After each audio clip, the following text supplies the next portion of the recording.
মাধ্যমিক পরীক্ষা তো দরজায় কড়া নাড়ছে, আর এই শেষ মুহূর্তে দুশ্চিন্তার একটা বড় অংশ জুড়ে থাকে আম, পরীক্ষার খাতা। হ্যাঁ, কিভাবে সাজাবো, কি কি নিয়ম মানতে হবে। কোন ভুলে নম্বর কাটা যেতে পারে, এইসব আর কি। তো আজ আমরা ঠিক এই বিষয়গুলো নিয়েই একটা গভীর আলোচনা করতে বসেছি।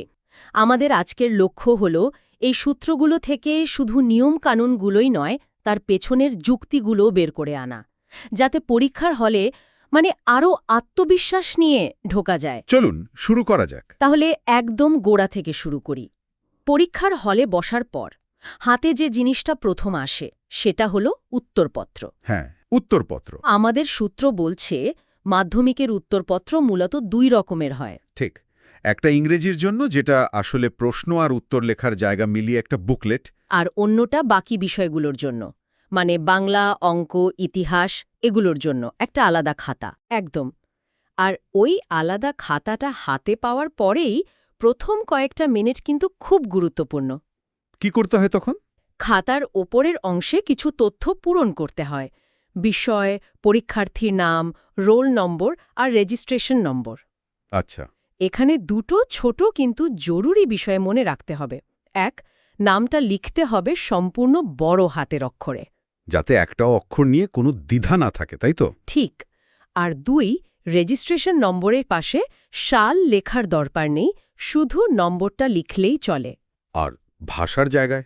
বাংলা মিডিয়ামের পরীক্ষার্থীদের লিখতে হবে বেঙ্গলি। হ্যাঁ, কিন্তু খাতার উপরেই তো আরও অনেক কিছু লেখার জায়গা থাকে, যেমন লুসিড শিটের সংখ্যা বা পরীক্ষকদের সইয়ের জায়গা। ওগুলো কি পরীক্ষার্থীদের পূরণ করতে হবে? না না, একদমই না। ওগুলো অফিসের ব্যবহারের জন্য। বরং ওগুলো দেখলে পরীক্ষার্থীর উত্তরপত্রের ভবিষ্যৎ যাত্রাপথটা বোঝা যায়, যা বেশ মজার। তাই নাকি? কিরকম? যেমন এক্সামিনার বা পরীক্ষক আপনার খাতাটা দেখবেন, তারপর স্ক্রুটিনিয়ার দেখবেন সব প্রশ্নের নম্বর ঠিকঠাক যোগ করা হয়েছে কিনা। ও আচ্ছা, মানে ডাবল চেকিংয়ের মতো। হ্যাঁ, আর সবশেষে হেড এক্সামিনার বা প্রধান পরীক্ষক সেই খাতাটা নিরীক্ষণ করেন। ওনার হাতে একটা বিশেষ ক্ষমতাও থাকে। কি রকম ক্ষমতা? যদি কোনো পরীক্ষার্থী ধরুন 1, 2 বা 3 নম্বরের জন্য পাশ করা থেকে আটকে যায়, উনি বিবেচনা করে গ্রেস মার্কস দিতে পারেন। তার মানে একটা খাতা বেশ কয়েক ধাপে পরীক্ষা করা হয়। আচ্ছা, ইংরেজির খাতাটার কথা বলছিলেন, ওটা নাকি একটু অন্যরকম? হ্যাঁ, সামান্য আলাদা। ওখানে রোল আর নম্বর লেখার জন্য একটাই ঘর থাকে, আর নামের ঠিক নিচেই রেজিস্ট্রেশন নম্বর লিখতে হয়। বেশ। তবে সবচেয়ে স্বস্তির বিষয় হল পরীক্ষার্থীর নিজের তথ্য ঠিকভাবে পূরণ করার পরেই ইনভিজিলেটর বা পরিদর্শক এসে তাতে সই করেন। ওহ, এটা খুব ভালো একটা ব্যাপার। হ্যাঁ, তাই ভুল হয়ে গেলে আতঙ্কিত হওয়ার কারণ নেই। পরিদর্শককে জানালে উনি দেখিয়ে দেবেন কিভাবে সেটা ঠিক করতে হবে। উনি নিশ্চিত হওয়ার পরেই সই করবেন। তাহলে খাদ্যটা হাতে পাওয়ার পর প্রথম কয়েকটা মিনিট কি করতে হবে সেটা তো পরিষ্কার হলো, কিন্তু আসল খেলা তো শুরু হয় এরপর, যখন খাতাটা সাজিয়ে গুছিয়ে উত্তর লেখা শুরু করতে হয়। ঠিক এই সাজানোর ব্যাপারেও তো আমাদের সূত্রগুলোতে বেশ কিছু ইন্টারেস্টিং পরামর্শ আছে, তাই না? আছে, এবং এখানে দুটো ভিন্ন ধারার কথা বলা হয়েছে। একটা হলো একেবারে নিখুঁত পদ্ধতি, স্কেল দিয়ে খাতার চারদিকে সুন্দর করে মার্জিন টানা। এতে খাতা দেখতে খুব পরিষ্কার লাগে। আর অন্যটা? অন্যটা হলো সময় বাঁচানোর একটা কৌশল। সেটা কিরকম? খাতার পাতাটা চড়া করে ভাঁজ করে নেওয়া। এতে একটা দাগের মতো তৈরি হয়, যা মার্জিনের কাজ করে, আবার খাতাটাও বেশ ভরাট দেখায়। দুটো পদ্ধতিরই সুবিধা আছে। আমার তো দ্বিতীয় পদ্ধতিটা বেশ আকর্ষণীয় লাগছে, বিশেষ করে যখন সময়ের অভাব থাকে। তবে অঙ্কের খাতার জন্য তো একটা বিশেষ নিয়ম আছে, তাই না? রাফ কাজ করার জন্য। হ্যাঁ, এবং এটা খুব গুরুত্বপূর্ণ। অঙ্কের খাতার ডান দিকের মার্জিনের বাইরের অংশটা রাফ কাজের জন্য ব্যবহার করতে বলা হয়েছে। আর ওপরের রাফ বা রাফ কথাটা লিখে দিতে হবে? একদম। এর কারণটা আসলে মনস্তাত্ত্বিক। পরীক্ষককে যাতে আপনার মূল উত্তর আর কাঁচা হিসেবের মধ্যে কোনো রকম দ্বিধায় পড়তে না হয়, যত সহজে তিনি আপনার উত্তর খুঁজে পাবেন, তার কাজ তত সহজ হবে। ঠিক। খাতা তো সাজানো হলো, কিন্তু যে অস্ত্র দিয়ে যুদ্ধটা হবে, মানে কলম, সেটা নিয়েও তো কিছু নিয়ম আছে। অবশ্যই আছে। আমাদের সূত্রগুলো বলছে শুধুমাত্র নীল আর কালো ডট পেন ব্যবহার করা যাবে। জেল পেন বা স্কেচ পেনের উপর নিষেধাজ্ঞা আছে। এর কারণটা খুব বাস্তবসম্মত। জেল পেনের কালি অনেক সময় ছড়িয়ে যায় বা পরের পাতায় ছাপ ফেলে দেয়। ঠিক, এতে খাতার সৌন্দর্য নষ্ট হয়। ভাবুন, আপনি খুব সুন্দর করে একটা উত্তর লিখেছেন, কিন্তু উল্টো পাতার কালির ছাপের জন্য সেটা পড়া যাচ্ছে না। এর থেকে হতাশাজনক আর কিছু হতে পারে না। আর কলম নিয়ে একটা দারুণ পরামর্শ চোখে পড়ল। বলা হচ্ছে পরীক্ষার জন্য উপহার পাওয়া নতুন চকচকে কলম ব্যবহার না করতে। হ্যাঁ, এটা প্রায় একটা কুসংস্কারের মতো শোনালেও এর পেছনে একটা দারুণ যুক্তি আছে। কি সেই যুক্তি? নতুন কলমের কালি শুরুতে একটু আটকে আটকে যায়। পরীক্ষার হলে প্রথম কয়েকটা মিনিট এমনিতেই মানসিক চাপে কাটে। তার উপর যদি কলম ঠিকমতো না চলে, তাহলে আতঙ্ক আরও বাড়ে। ঠিক কথা। তাই পরামর্শ হল নিজের পছন্দের ব্র্যান্ডের গোটা 10 এক রকম কলম কিনে পরীক্ষার আগে সেগুলো দিয়ে লিখে লিখে চালু বা রানিং করে রাখা, যাতে পরীক্ষার হলে প্রথম শব্দটা লেখার সময় থেকেই কলম মাখনের মতো চলে। এটা সত্যি একটা কাজের টিপস। কিন্তু এত প্রস্তুতির পরেও তো ভুল হতে পারে। লিখতে গিয়ে একটা লাইন বা শব্দ ভুল হয়ে গেল, তখন কি করণীয়? হোয়াইটনার তো ব্যবহার করা যাবে না। একদমই না, হোয়াইটনার কঠোরভাবে নিষিদ্ধ। আর ভুল হলে সেটাকে হিজিবিজি করে কেটে বা ঘষে নষ্ট করার প্রবণতা ছাড়তে হবে। কেন? এর একটা মনস্তাত্ত্বিক কারণ আছে। পরীক্ষক যখন দেখেন একটা শব্দকে বিশ্রীভাবে কাটা হয়েছে, তখন তার মনোযোগ উত্তরের থেকে ওই ভুলের দিকে চলে যায়। তাহলে উপায়? সহজ সমাধান হল ভুল শব্দ বা বাক্যটার উপর দিয়ে শুধু একটা সরল রেখা টেনে দেওয়া। এতে ভুলটাও চিহ্নিত হলো, আবার খাতার পরিচ্ছন্নতাও বজায় থাকল। বেশ, এবার উত্তর লেখার পদ্ধতিতে আসা যাক। একটা খুব সাধারণ প্রশ্ন থাকে অনেকের মনে, পুরো প্রশ্নটা কি খাতায় টুকে তারপর উত্তর লিখতে হবে? না, এর কোনো প্রয়োজন নেই এবং এটা শুধু সময়ের অপচয়।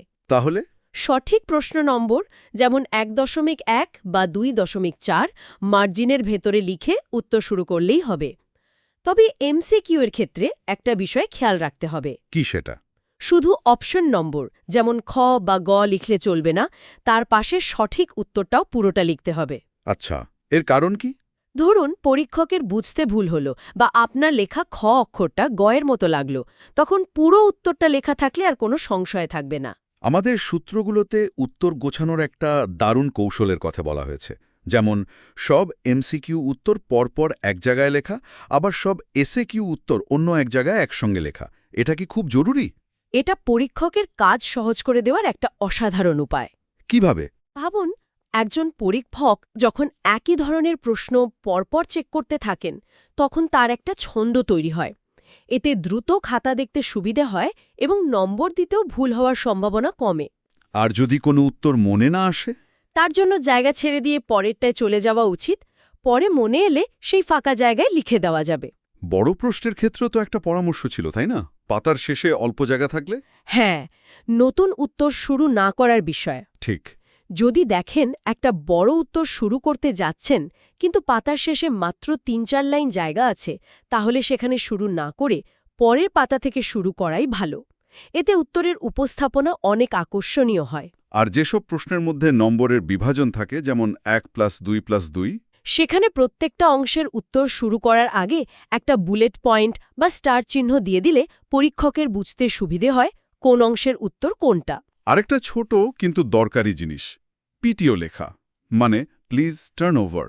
হ্যাঁ, উত্তর যদি লিখতে লিখতে পরের পাতায় চলে যায়, তাহলে পাতার নিচে এটা লিখে দেওয়ার নিয়ম। কিন্তু এটা কি সব পাতাতেই লিখতে হবে? না না, এটা যেন অভ্যাসে পরিণত না হয় যে প্রত্যেক পাতার নিচে পিটিও লিখে দিলাম। যে পাতায় উত্তরটা শেষ হচ্ছে না, শুধুমাত্র সেখানে এটা লিখতে হবে। এটা পরীক্ষককে একটা সংকেত দেয় যে আমার উত্তর এখনো বাকি আছে, দয়া করে পরের পাতাটা দেখুন। এই উত্তর লেখার এই কৌশলগুলো তো গেল, এবার পরীক্ষার হলের কিছু কঠোর নিয়মকানুনের কথা বলা যাক। কিছু বিষয় তো আমাদের সবারই জানা, যেমন স্মার্ট ওয়াচ বা কোনো ইলেকট্রনিক গ্যাজেট নিয়ে ঢোকা যাবে না। হ্যাঁ, তবে সাধারণ ঘোরে পড়া যেতে পারে। আর জলের বোতল বা পরীক্ষার বোর্ড হতে হবে স্বচ্ছ বা ট্রান্সপারেন্ট। সেগুলোর ওপর কোনো স্টিকার বা কিছু লেখা থাকা চলবে না। একদম। এর পেছনের কারণটা হলো কোনো পরীক্ষার্থী যাতে কোনো কিছু লিখে নিয়ে আসতে না পারে তা নিশ্চিত করা। এমনকি প্রশ্নপত্রেও পেন দিয়ে দাগ দেওয়া নিষেধ। প্রয়োজনে পেন্সিল ব্যবহার করা যেতে পারে, তবে পরীক্ষা শেষে সেটা মুছে ফেলতে হবে। ঠিক। এর থেকেও গুরুতর কিছু নিষিদ্ধ কাজের কথা আমাদের সূত্রগুলোতে স্পষ্ট করে বলা হয়েছে, যেমন উত্তরপত্রের মধ্যে টাকা রাখা বা পরীক্ষককে পাশ করিয়ে দেওয়ার জন্য কাতর আবেদন জানানো। হ্যাঁ, এই ধরনের কাজকে তো মারাত্মক অপরাধ হিসেবে গণ্য করা হয়। অবশ্যই এতে কোনো লাভ তো হয়ই না, বরং পরীক্ষক যদি বিষয়টি রিপোর্ট করেন তাহলে সেই পরীক্ষার্থীর খাতা বাতিল হয়ে যেতে পারে, এমনকি তাকে কয়েক বছরের জন্য পরীক্ষাতে বসা থেকেও সাসপেন্ড করা হতে পারে। মানে এটা একটা সম্পূর্ণ আত্মঘাতী পদক্ষেপ। একদম। একই রকমভাবে রাজনৈতিক স্লোগান, গালিগালাজ বা অপ্রাসঙ্গিক ছবি আঁকাও গুরুতর অপরাধ। কিন্তু একটা খুব সূক্ষ্ম প্রসঙ্গের কথা বলা হয়েছে, জানি হয়তো অনেকেই ভাবেন না। কোনটার কথা বলছেন? সেটা হলো খাতার শুরুতে কোনো ধর্মীয় চিহ্ন বা শব্দ ব্যবহার করা। হ্যাঁ, এবং এই পরামর্শটা খুব ভেবে দেখার মতো। সূত্রগুলো বলছে খাতার শুরুতে ওম, ৭, ৮, ৬ বা কোনো ক্রুশ চিহ্ন না আঁকাই ভালো। এর কারণটা কি? এটা কি নিয়মবিরুদ্ধ? না, আসলে এটা নিয়মবিরুদ্ধ নয়। কারণটা আরও গভীর। এটা মানব মনস্তত্ত্বের সঙ্গে জড়িত। একটু বুঝিয়ে বলবেন? একজন পরীক্ষক যখন শত শত খাতা দেখছেন, তখন তিনি শুধু উত্তর নয়, খাতার সার্বিক উপস্থাপনাও দেখেন। কোনো ধর্মীয় চিহ্ন যা হয়তো তার কাছে অপরিচিত, সেটা তার মনে অসাবধানতাবশত একটা দূরত্ব তৈরি করতে পারে। মানে এটা সচেতনভাবে হয় না? না, অবচেতন মনে একটা প্রভাব ফেলতে পারে। তাই পরীক্ষার খাতাটাকে যতটা সম্ভব নিরপেক্ষ রাখাই বুদ্ধিমানের কাজ। নিজের বিশ্বাস বা শ্রদ্ধা মনে থাক, খাতায় প্রকাশ না করাই শ্রেয়। যেটা একটা দারুণ গুরুত্বপূর্ণ দৃষ্টিকোণ। তাহলে এবার আলোচনার শেষ পর্বে আসা যাক, অতিরিক্ত পাতা বা লুসিড শিট ব্যবহারের নিয়মে। হ্যাঁ, এটা নিয়েও অনেকের মধ্যে বিভ্রান্তি থাকে। লুসিড শিট নেওয়ার সঙ্গে সঙ্গে প্রথম কাজটা কি? প্রথম কাজ হল তাতে নিজের নাম, রোল নম্বর এবং রেজিস্ট্রেশন নম্বর লিখে ফেলা। এটা বাধ্যতামূলক। কারণ পাতাকে সঠিক খাতার সঙ্গে মেলাতে সাহায্য করবে। এটা আপনার সেফটি নেট। এখানে একটা খুব কাজের হ্যাকের কথা বলা হয়েছে।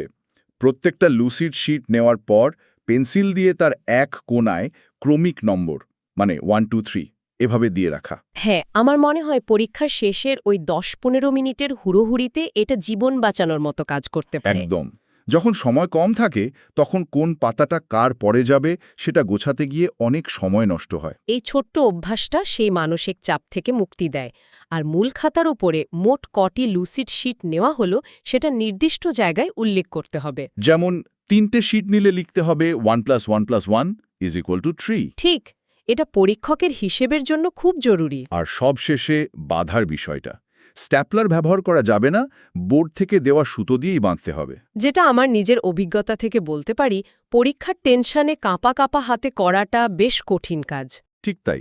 তাই বাড়িতে পুমালো কাগজ দিয়ে কয়েকবার সুতো দিয়ে বাঁধার অভ্যাস করে রাখলে পরীক্ষার হলে কাজটা অনেক সহজ মনে হবে। এই ছোট ছোট প্রস্তুতিগুলোই কিন্তু পরীক্ষার দিনের বড় বড় দুশ্চিন্তাগুলোকে দূরে রাখে। একদম। তাহলে আমাদের আজকের আলোচনার সারসংক্ষেপ এটাই দাঁড়ালো যে পরীক্ষার খাতাকে পরিষ্কার পরিচ্ছন্ন রাখা, নিয়মকানুন অক্ষরে অক্ষরে মেনে চলা আর কিছু ছোট ছোট কৌশল আগে থেকে জেনে রাখা, এই সব কিছু মিলিয়েই পরীক্ষার দিনের মানসিক চাপ অনেকটা কমে যায়। এটা শুধু ভালো নম্বর পাওয়ার জন্য নয়, নিজের আত্মবিশ্বাস ধরে রাখার জন্যও জরুরি। ঠিক। এই সমস্ত আলোচনা থেকে একটা বিষয় স্পষ্ট যে ভুল এড়িয়ে চলা এবং নিয়ম মানাটা পরীক্ষায় ভালো ফল করার জন্য অপরিহার্য। তবে এর বাইরেও ভাবার একটা বিষয় থেকে যায়। কিরকম? আমাদের সূত্রগুলো মূলত বলছে কি করা উচিত নয়, অর্থাৎ নেতিবাচক ফল কিভাবে এড়ানো যায়। কিন্তু আমরা কি বিষয়টাকে অন্যভাবেও দেখতে পারি? মানে একজন পরীক্ষার্থীর খাতার উপস্থাপনা কি শুধুই ভুল এড়ানো, নাকি এটা পরীক্ষকের সঙ্গে এক ধরনের নীরব সংবাদ স্থাপন করা? বাহ, দারুণ বলেছেন। ভাবুন তো, একজন পরীক্ষক যখন দিনের পর দিন শত শত খাতা দেখতে দেখতে ক্লান্ত, তখন তার হাতে যদি এমন একটা খাতা আসে যা সহজ, পরিচ্ছন্ন এবং গোছানো, যে খাতাটা যেন বলছে আমি আমার উত্তরগুলো গুছিয়ে লিখেছি শুধু আপনার সুবিধার জন্য, তখন কি পরীক্ষকের মনে একটা ইতিবাচক প্রভাব পড়তে পারে না? সত্যি তো।